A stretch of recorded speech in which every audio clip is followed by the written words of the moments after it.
a heap immediately because that's airport music. The point is this. This song came on. I started complaining to Bald Brian, as I normally do. And then we decided we have to make a distinction between... We have to make a distinction between a bad song and a fucked out song. Because Hotel California is a good song that's fucked out. Yeah, like I never need to hear it again, and I didn't need to hear it the last 20 times I heard it's basically the way I feel about my mom. Not a bad woman, never need to see her again. She's fucked out. I know that. Versus Joan Crawford, you know what I'm saying? Right. Versus Witchy Woman, which is a shitty song and always was a shitty song. That was a shitty song when they did a demo of it in 1972. Mm-hmm. All right, anyway, $10 million off the top for that. See, I feel like Hotel California, The Doors, and Steve Miller Band are things that you enjoy listening to for a little while in high school because to you, they're not fucked out yet. Right, based on your age. When you're in high school. Yes, and then you get past it. I had a Steve Miller Band argument this weekend with a comedian, John Joseph. He was just saying that they were really good. Not another Steve Miller throwdown. It fucking happens at you least once a week. It's so predictable. You can set your watch by. We're like the Crips and the Bloods when it comes to Steve Miller. Oh, Tracy Morgan and me going at it about Steve Miller. Steve Miller's terrible. He's horrible. Unlistenably bad. Abracadabra. It's in the goddamn book. I want to reach out and grab her. Grab you. It's such a... Listen to the lyrics of this piece of shit. It's so... It's the opposite of art. Heat up. I can't cool down. Round and round. It's like you took a kid with Down syndrome, hit him in the head with a snow shovel, and said, here's a crayon. Write down lyrics to a song. Oh, here's a Quaalude and a crayon. Do your best. Knock yourself out, Timmy. I want to hear some lyrics out of you. They couldn't even say abracadabra. They had to stretch it to fix the verse. Abracadabra. Right. Oh, it fucking blows. I am livid at that song. She's pretty hot with the fire behind her. It's really a well-shot video. Get higher. She's like a nagel. Abracadabra. Oh, those were those two guys from the Yemen prison break, by the way. They're going to be around later on. Exactly. Didn't they rape Marcellus Wallace? What the fuck his name was? Oh, he's so bad. Yeah, this is terrible. Okay, you make me laugh. You make me laugh. You make me cry. You make me smile. You make me sigh. Yeah, he left out nauseous, which is how he makes the audience. Oh, he's so bad. There's also Jungle Love and whatever the Pompatus of Love song is. Oh, he sucks. You know he's so bad. Another bad song is what's that Jefferson Airplane song? We built this city on rock and roll. Yeah, that song blows ass. That song is really fucking awful. I believe that's Jefferson Starship. It's very telling though. If you do your math, like you go, you do your math, like you go, man, Rod Stewart sucks, Hot Leg sucks, Passion sucks. Like he has so many shitty, just fucked out, horrible songs, and then you go, but First Cut is the deepest. That's a pretty good song. How did the retarded guy who writes Hot Legs and Passion, how did he come up with a good song? Well, that song was written by Cat Stevens. And when you go, hey, Jet Airliner, that's a pretty decent song. How did the retard that wrote Abracadabra shit out Jet Airliner? That was written by somebody else. So you can always do somebody else wrote the one good song, the guy has math.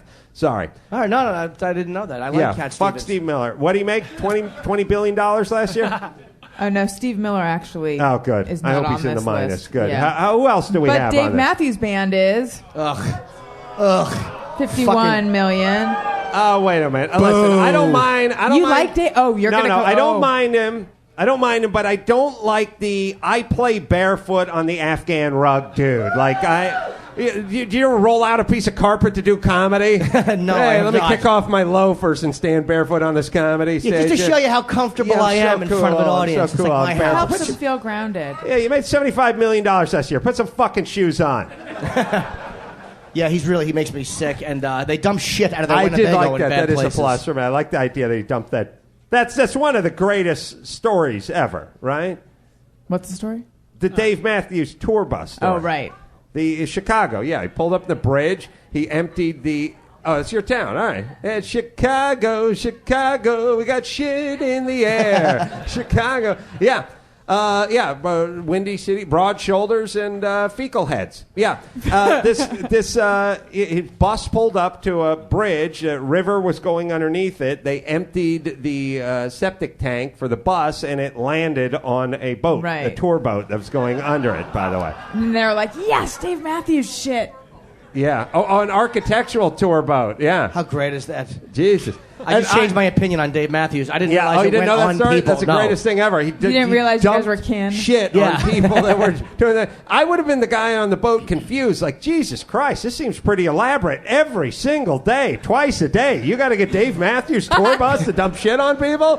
Wow, that's a tour, man. And the tour guide had to think on his feet. He had to say, this is what a lot of our residents suffer from who live in the projects. I wonder if he went into it. You know, it's interesting because he could have been. And over here we have the Sun-Times building where Roger Ebert worked behind. And now you see fecal matter landing on some of the folks in the front. You look to the right, you see I don't know why this reminded me of this, but you guys ever go into what's that steakhouse that's over there? Morton's. Yes. Go to Morton's. And you go to Morton's and they roll the cart around, and the cart, they do the presentation cart. And they got the 14-pound lobster there, and they got the steak, and they got all this shit. And the woman comes around and she does her presentation. I was with Jimmy and Daniel Kellison and some other guys you probably know, and we were drunk, and we were sitting at our table, and the chick did the presentation to the table next to us, except for at some point my drunken buddy Daniel took the lobster and put it under our table, and the chick didn't miss a beat. You know, she was like, you know, and this is our skirt steak, and over here is our. And she turned around and she was like, okay, there's no lobster. She took a beat and she went right on to like the veggie platter and the souffle and all that kind of stuff. And then she kept sort of peeking back, but she never cracked. Like she never went like, what the fuck? There's a lobster on the list. Where's the lobster? Has anyone seen a lobster? And she just kind of kept rolling with it, and she kept pointing out the different cuts of beef, and she'd look there and she'd look back again, and she'd take a little longer, look around, and every time she turned around, we just got right back into our conversations, talking about nothing. And and then at some point, just because Daniel's a dick, he put the lobster back. And she turned around and the lobster was there. And I'm sure to this day has no idea what happened. She probably thought the lobster made a break for it and then said, fuck it, they're not going to kill me, and came back feeling guilty. Right. I can't eat the lobster. I feel bad for it. I feel like it's humiliating to cart it out like that. No, don't get me wrong. I'll eat the steak. Fuck cows. I just feel bad. They don't bring the cow in. Everybody goes, go fuck yourself, and then kills it.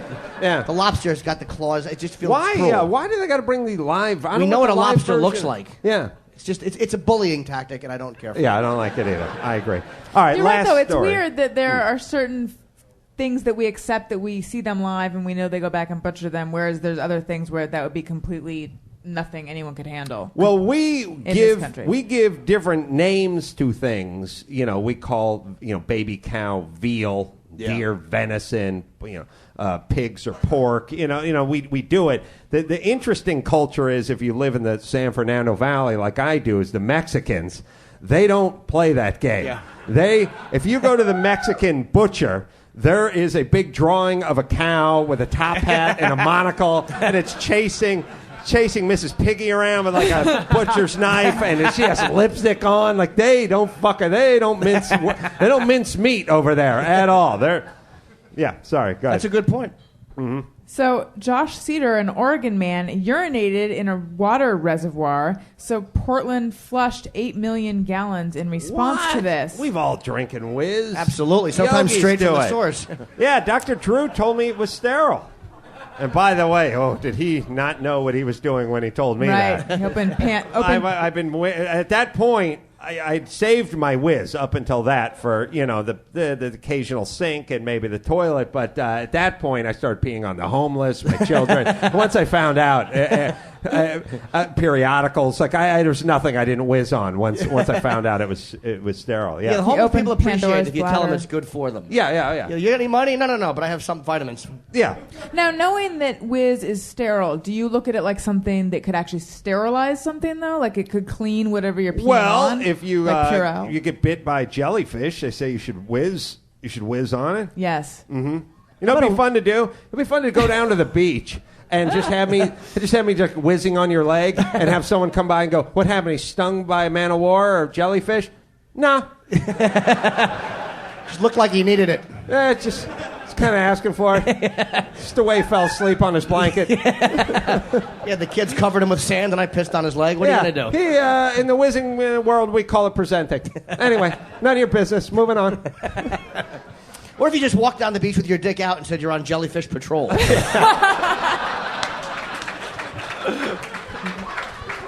And someone would go, I haven't seen any... Exactly. That's how they work. You're welcome. That's right. When you see them, the jellyfish you have to worry about is the one you don't see. That's why the cock's out, buddy. By the way, what is that redness on your knee? Let's play it safe. All right, sorry. So Portland officials defended the decision, saying they didn't want to send city residents laced water, however infinitesimally, with urine. Public health officials say, however, that urine is sterile in healthy people. Thank you. And that the urine in the reservoir was so diluted, perhaps a half pint in millions of gallons. I mean, that's just flavor. Portland that it posed little risk. Yeah.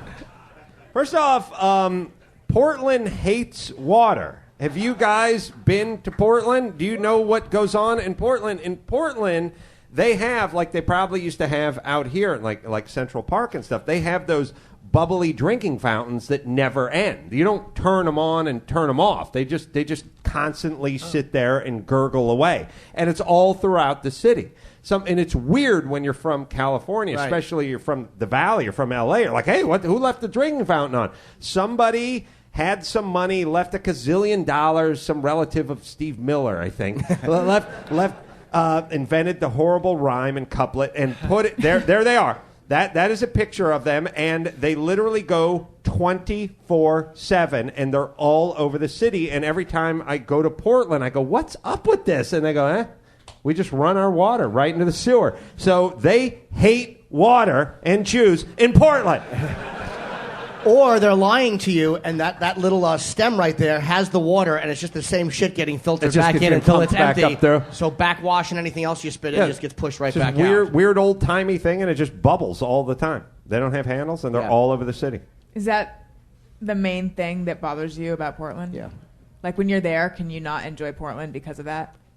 It's weird that they essentially just dump millions of gallons of water into the sewage system every year, and they're the most green, eco-friendly, right. Prius driving. I made this hat out of dumping hemp out water because there's a myself. drop of urine in it. Oh, somebody took a piss in the reservoir. But meanwhile, all they do is chuck water. They hate water over there. Are you sure that's not a 4-person bidet? Oh, that's interesting. I also just thought Chuck Water could be a good name for a weatherman. Chuck Water, Action Weather.